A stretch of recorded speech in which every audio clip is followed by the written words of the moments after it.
پہلے کہا کہ یہ شوکت خانم کی لائنز کے اوپر انڈیپینڈنٹ بورڈز اس کو چلا رہے ہیں، اسی طرح کا اس کا بورڈ ہے جو تمام فیصلے جس کے اندر اگر کوئی ہائرنگ ہونی ہے یا کوئی کنسٹرکشن ہونی ہے، خرید و فروخت ہونی ہے، جو روزمرہ زندگی چلانے کے لیے اور ادارہ چلانے کے لیے ضروری چیزیں ہیں، وہ بورڈ ڈیسیجن لیتا ہے. اس کے اندر خان صاحب کا کسی قسم کا کوئی کردار نہیں ہے. خان صاحب جسٹ اس کے ایک سربراہ ہیں اور اس سربراہ کا جو کام ہے اس کو مزید اس ڈاکیومنٹ کے اندر ایکسپلین کر لکھا گیا ہے. سب سے پہلے تو جو ضروری چیز ہے وہ آپ کے سامنے رکھنا کہ اس ٹرسٹ ڈیڈ کے اندر جو ہے وہ ایمز اینڈ آبجیکٹس جو اس ٹرسٹ کو بنانے کے لیے اس وقت تھے اور ہمیشہ رہیں گے وہ آپ کے سامنے رکھتے ہیں. کہ اگر میں پڑھ کے آپ کو بتاؤں کہ اس کی جو کلاس 3 ہے اس کے اندر لکھا ہوا ہے aims and objectives of the trust.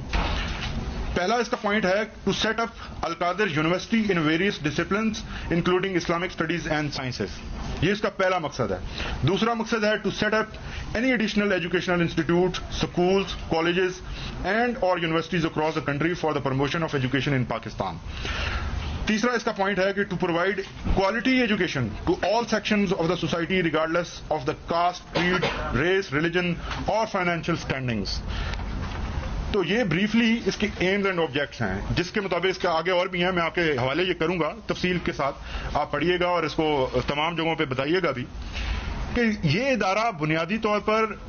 ان لوگوں کے لیے بنایا گیا جو لوگ تعلیم سے بہرامند نہیں ہو سکتے. وہ تمام اپنی فیسز جو ہیں غریب اور لاچار جو لوگ ہیں جن کے پاس پیسے نہیں ہیں کہ وہ مہنگی تعلیم حاصل کر سکیں. تو اس کا مقصد یہ تھا کہ ایک ایسا ادارہ بنے جو دینی تعلیم کے ساتھ ساتھ ماڈرن سائنٹیفک تعلیم بھی ایک ہی چھت کے تلے ملے. کیونکہ پاکستان کے اندر جس طرح سے آپ کو معلوم ہے کہ دینی تعلیم کے لیے الگ ایک چینل ہے اور سائنس کی جو تعلیمات ہیں ان کے لیے اور چینل اور یونیورسٹیز اور ادارے ہیں. تو خان صاحب نے ان دونوں کو ایک ہی چھت کے تلے جو ہے وہ پرووائڈ کرنے کے لیے یہ ادارہ قائم کیا. اس کے بعد آتے ہیں کہ ٹرسٹ ڈیڈ کے اندر جو خان صاحب کے کردار ہے اور خاص طور پر جو مانیٹری معاملات ہیں اس کے بارے میں کیا لکھا گیا ہے. اور یہ مانیٹری معاملات کے بارے میں جو اس ٹرسٹ ڈیڈ کے اندر لکھا گیا ہے یہ بالکل اسی طرح کی کا سٹیٹس ہے جو کہ خان صاحب، شوکت خانم اور نمل اور دیگر جو ان کے ادارے ہیں اسی طرح کا سٹیٹس ہے اور وہی ٹرمز اینڈ کنڈیشنز ہیں. یہ کوئی اس سے الگ نہیں ہے. سب سے جو بنیادی جو چیز جو آپ سب کو معلوم ہونی چاہیے اور پوری قوم کو معلوم ہونی چاہیے وہ اس کی کلاس 10.2 کے اندر لکھا ہوا ہے the trustee shall not be entitled to receive any remuneration. یعنی کسی قسم کی کوئی تنخواہ، کوئی بینیفٹ، کوئی پرک خان صاحب یا دوسری جو ان کے بیگم صاحبہ ہیں وہ اس میں نہیں حاصل کر سکتے. تو یہ واضح کرنا بہت ضروری ہے کہ آج تک نیب کی تفتیش کے اندر بھی کسی جگہ پر کسی قسم کا بینیفٹ خان صاحب یا ان کے کسی رشتہ دار یا ان کی جو فیملی ہے انہیں نہیں ملا اور نہ اس قسم کا کوئی کیس ہے. نیب کا جو کیس ہے اس کے بارے میں بھی میں آپ کو آگاہ کروں گا، لیکن چونکہ یہ امپورٹنٹ ہے اس کو آج ہم نے ہائی لائٹ کرنا ہے اس لیے آپ کے سامنے پیش ہوئے ہیں. دوسرا جو اس میں نقطہ ہے وہ بہت ہی امپورٹنٹ ہے ساتھ ہی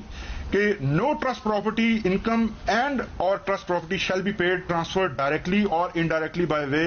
آف پروفٹ، ڈویڈنڈ، بونس اور otherwise to any of its trustees اور دیئر ریلیٹیوز. حالانکہ ٹرسٹیز صرف 2 ہیں لیکن ساتھ میں یہ بھی لکھا ہوا ہے کہ ٹرسٹیز کے رشتہ داروں کو بھی کل کو اگر ان میں سے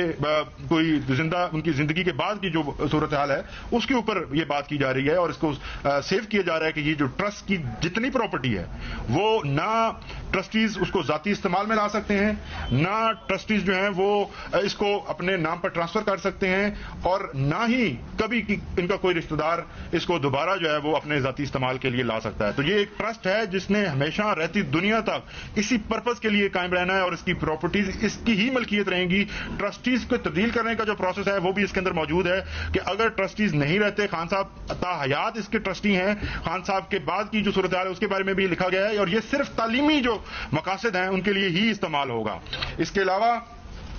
جو دیگر پوائنٹس ہیں وہ آپ کے سامنے رکھے جائیں گے. آپ کو میں یہ کاپیز جو ہیں وہ پرووائڈ کروں گا. اب دوسری امپورٹنٹ چیز جو ہے وہ بیریئر ٹاؤن کا اس کے اندر کردار ہے. اس کے لیے ضروری ہے کہ ہم آپ کو کیس کا جو بیک گراؤنڈ ہے وہ تھوڑا سا ساتھ میں بتائیں اور اس کے بعد جو ہے بیریئر ٹاؤن کے ساتھ کن ٹرمز کے اوپر اور کیا بات کی گئی اور کیا ان کا کردار تھا اور ان سے کیا لیا گیا. بنیادی طور پر یہ جو کیس نیشنل کرائم ایجنسی برطانیہ کے اندر یہ تفتیش جو ہے وہ شروع کی گئی جب حسن نواز شریف کی جو پراپرٹی ہے اس کو ایگزوربیٹنٹ پرائز کے اوپر ملک ریاض فیملی نے وہاں پہ خریدا.